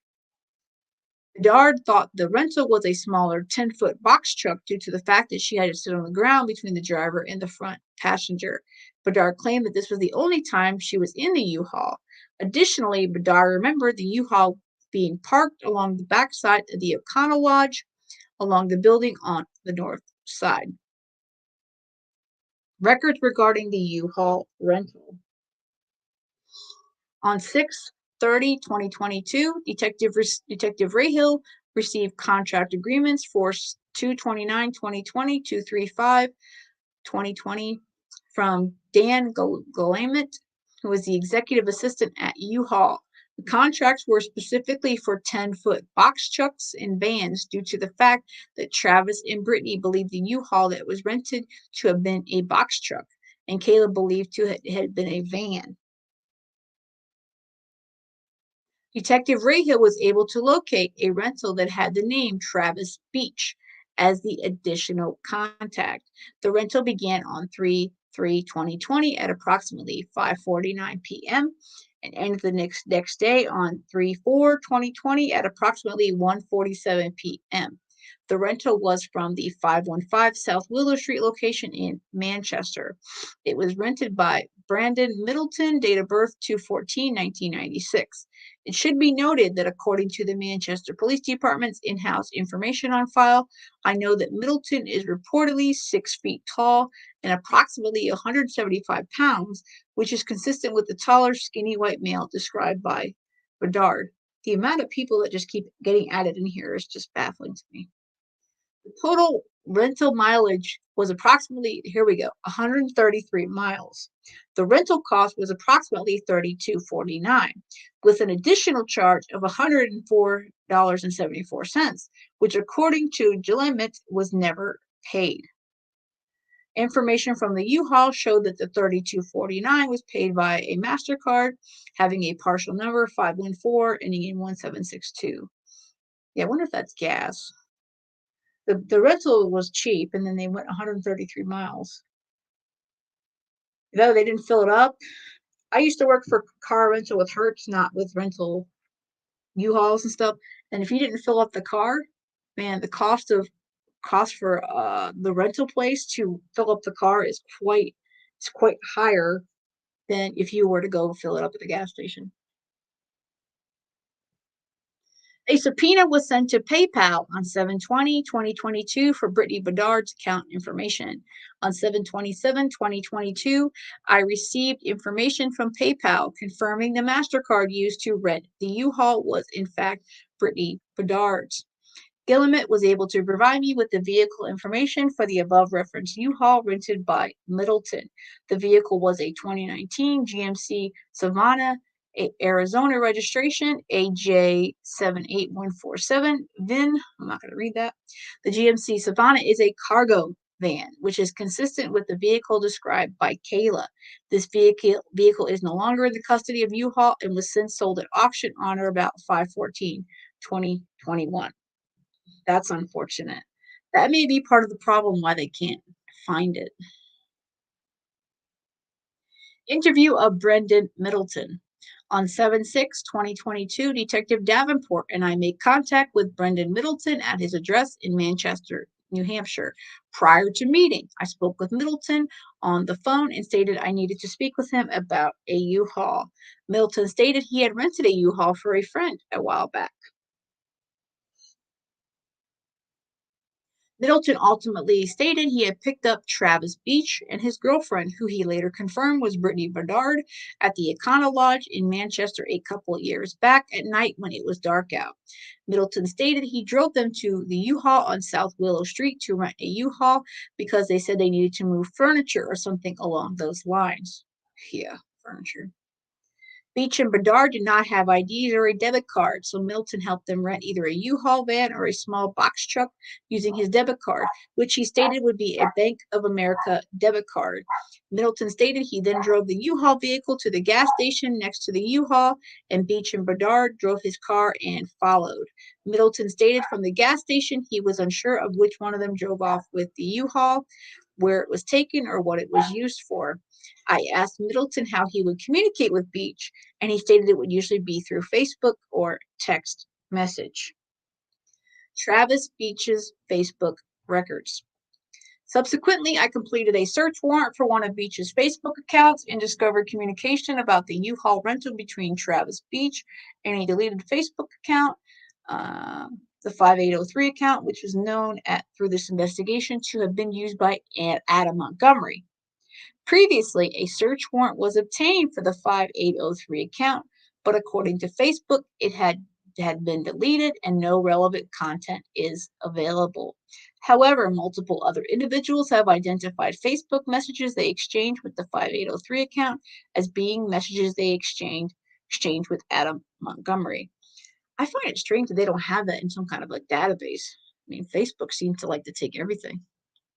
Travis Beach had a couple conversations about assistance renting a U-Haul on 3/3/2020 with Teresa Morell in the Facebook account Bedwitz a Boy Audit.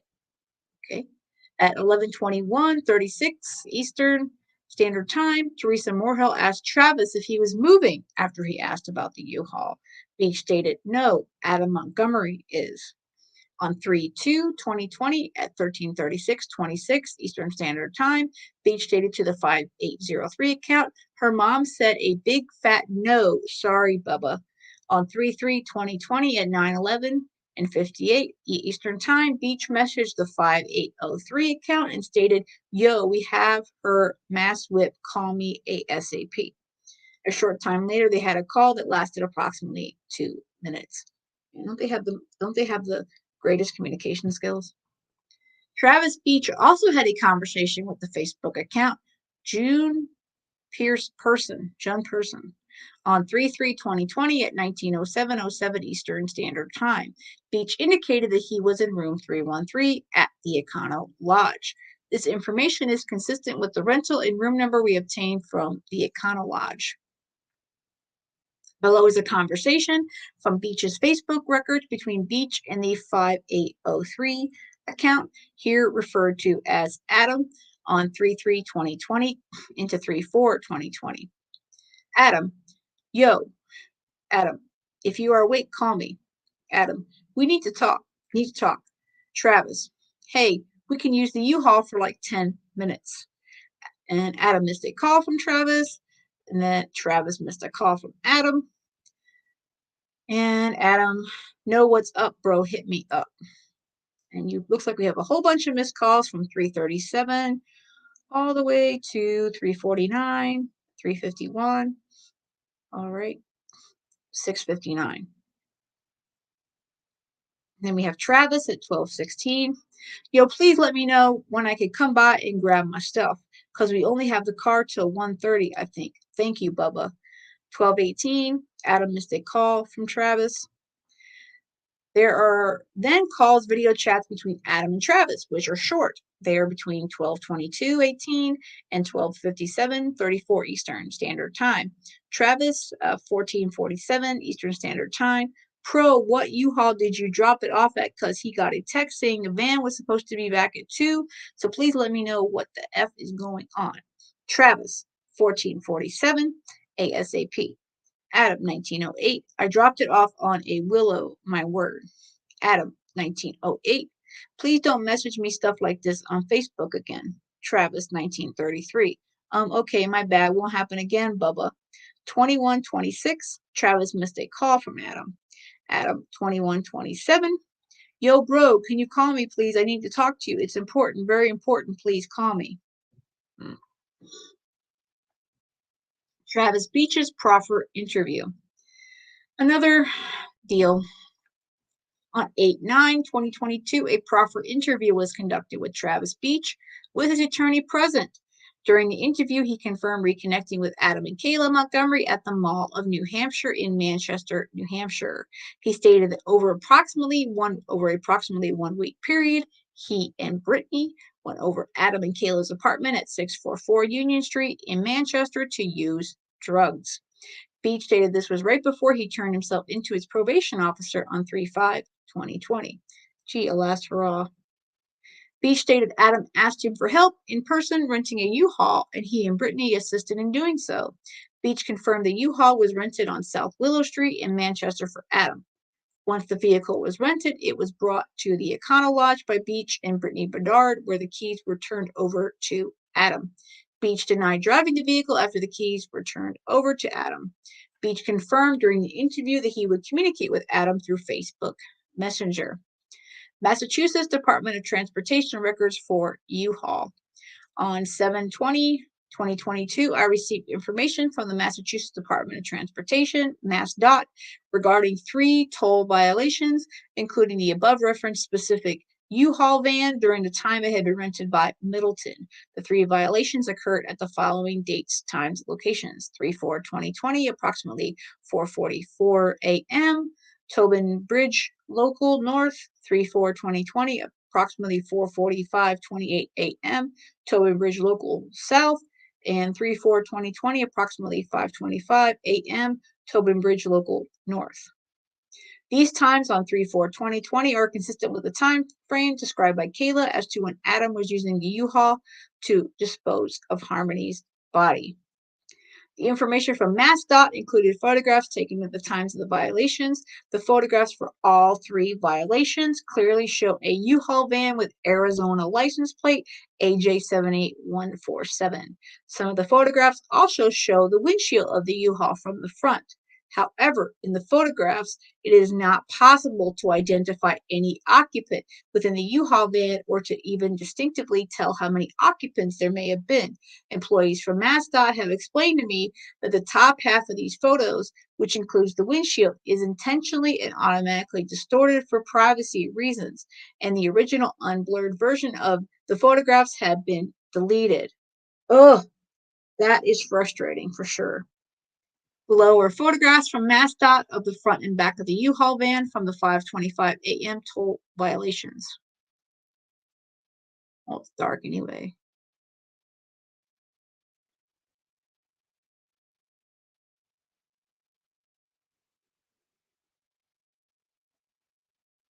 All right, we're almost done. We just have maybe 2 pages. Forensic testing of locations where Harmony Montgomery's body was stored. As noted previously, the U-Haul van Adam used to dispose of Harmony's body was sold at auction on or about 5/14/2021. The current owners of the U-Haul van were identified as Robert Bob Wood, date of birth 7/3/1955, and his son Joshua Wood, date of birth 2/27/1983, both of Lancaster, PA. Bob and Joshua Wood consented to a search of the van, which had been repurposed for use in their business, Wood's Cleaning Services.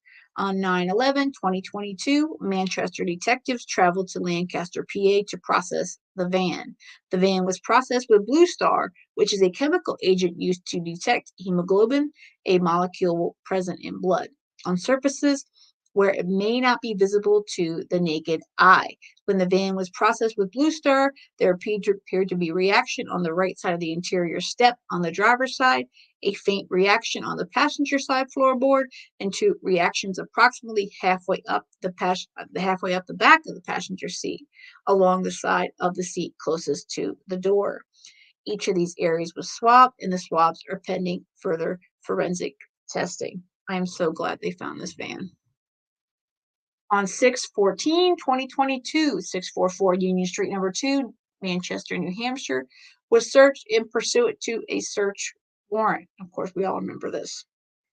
Multiple items of potential evidentiary value were seized from the apartment. One item was the sole refrigerator in the apartment, which was a standard over-under freezer refrigerator unit. There were some indications from the owner of 644 Union Street that the refrigerator seized from apartment 2 on 6/14/2022 may not have been the same refrigerator that was there when Adam and Kayla lived in the apartment. However, he was unable to definitively say whether or not it was a different refrigerator. On 9/8/2022, Manchester detectives processed the seized refrigerator with Blue Star. Upon processing, there appeared to be a small reaction to the Blue Star on the bottom right of the interior of the refrigerator and three significant circular reactions, together with some smaller reactions on the bottom of the interior of the refrigerator. Each of these areas was swabbed, and the swabs are pending further forensic testing. As noted previously, records show that Brittany Bedard rented rooms 216 and 313 at the Econo Lodge for 2 nights, 3/3 and 3/4, 2020. In addition, messaging from Travis Beach's Facebook account shows he and Bedard were in room 313. This means it's likely that Adam and Kayla were in room 216. This room faced the rear north side of the Econo Lodge, which is consistent with information from Kayla about the room she and Adam stayed in. On 7/11/2022, Manchester detectives went to the Econo Lodge to search room 216 on consent from the hotel owner general manager. The search focused on the mini fridge in the room based on Kayla's statements that the CMC maternity bag with Harmony's body was placed in the mini fridge of the room where they stayed prior to Adam disposing of the bag. The mini fridge was processed with Blue Star, which showed a small, quick reaction underneath the interior freezer space, a small, quick reaction on the area of the interior door where it has can holders, and a small, quick reaction on the bottom of the door. Each of these areas was swabbed, and the swabs are pending further forensic testing. To date, Harmony's remains have not yet been located. Conclusion. Based on the foregoing facts and circumstances, there is probable cause to believe that Adam Montgomery committed the crimes of second-degree murder, tampering with witnesses and informants, falsifying physical evidence, and abuse of corpse. Therefore, I respectfully request that an arrest warrant be issued against Adam Montgomery, date of birth 1/22/1990, for the following charges: one count of second-degree murder, contrary to RSA 631B IB, in that he recklessly caused the death of Harmony Montgomery, 6/7/2014, a person under 13 years of age, under circumstances manifesting an extreme indifference to the value of human life by repeatedly striking Harmony Montgomery on the head with a closed fist, and one count of tampering with witnesses and informants, contrary to RSA 641(5) IA, in that he, believing that an official proceeding as defined in RSA 641(1)(2) or investigation was pending on or about to be instituted, he purposely attempted to induce or otherwise cause Kayla Montgomery to testify or inform falsely, and one count of falsifying physical evidence, contrary to RSA 641(6) I, in that he, believing in an official proceeding as defined in RSA 641(1)(2) or investigation is pending or about to be instituted, he purposely altered, destroyed, concealed, or removed the body of Harmony Montgomery with a purpose to impair its validity or availability in such proceeding or investigation, and one count of abuse of corpse, contrary to RSA 6447, and that he purposely and unlawfully removed, concealed, or destroyed the corpse of Harmony Montgomery or any part thereof. Signed under the penalty of perjury, the penalty of which may include a fine or imprisonment or both, Detective John Dunleavy. Woo! Okay, that is a lot, guys. That's a lot. Sorry, let me take a quick drink. I think that may be one of the most things I've read back to back. All right, so what do you think? I think it's much worse than I thought myself. I didn't think it was that bad. And I started to have a bit, I don't know if compassion is the word, but I felt a little bit for Kayla Stepmeth during the weapons trial. This entire thing, no, it's gone. Any bit I had left in me that I thought, man, maybe she was just taken advantage by Adam. No, she's awful. She's almost as much of a monster as he is, as far as I'm concerned. And I hope that she's not allowed her around her kids, but I believe part of her proffer is that she's allowed to see her kids from what I hear at some point. But I don't think she's ever gonna get clean. She's clean right now, but that's because she's in jail. So I don't know. It's just so horrific, and I don't really think we're ever gonna find these remains of Harmony. And I hope that he can be convicted of murdering her without her remains. It can be done, but I know it's a lot harder. And unfortunately, stepmeth's Kayla, her testimony against Teardrop is very, very vital. As we can see, she is basically their key witness here. So it's horrific. I don't even know. I can't even make too many humorous remarks. I mean, it's gotten me sick to my stomach today. I've been wanting to know what's going on, and this answers everything but where she is. So I don't know. It's horrific. That he's a monster, and I hope that he's locked up. He's locked up behind bars forever. I wish we could give him the death penalty, but I'm not sure that's going to ever get on the table for him. Heck, he probably would like it. He's a sick individual. Zero any care in the world for Adam. I have nothing. All right, guys, I appreciate you checking out the channel for a live. I'm going to try to start doing more of these, trying to get myself comfortable with StreamYard. So I do appreciate you guys, whether you're here live or checking it out on the replay. And with that said and done, do me a favor on your way out, hit the like button. If you haven't subscribed yet, please hit that subscribe button and notification bell. That way you'll be notified whenever I post a new video. All right, guys, I hope you have a great rest of the day or evening. And most of all, stay safe.